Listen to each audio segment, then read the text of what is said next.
హాగరు నీకేమి వచ్చినది? నీకేమొచ్చింది? భయపడకము. నీవేమాత్రం భయపడిన అవసరం లేదు. దేవునికి మహిమ కలుగునుగాక.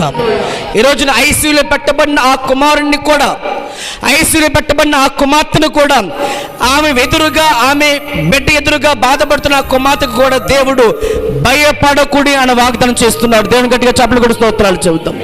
ఈ రోజున మరణ పడకల్లో ఉన్న ప్రతి ఒక్క బిడ్డను కూడా దేవుడు ఈ రీతిగా మాట్లాడుతున్నారు. దేవుడు చెప్తున్న మాట, నీ ఏం భయపడిన అవసరం లేదు, నేను నీకు తోడుగా ఉన్నాను, నువ్వు భయపడిన అవసరం లేదు.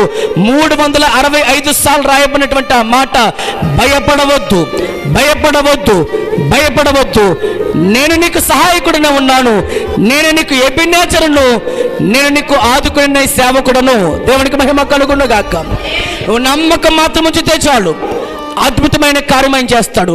నువ్వు నమ్మితే చాలు, అసాధ్యం అనుకున్నవన్నీ కూడా దేవుడు సాధ్యం చేయగలడు. దేవునికి మహిమ కలుగునుగాక.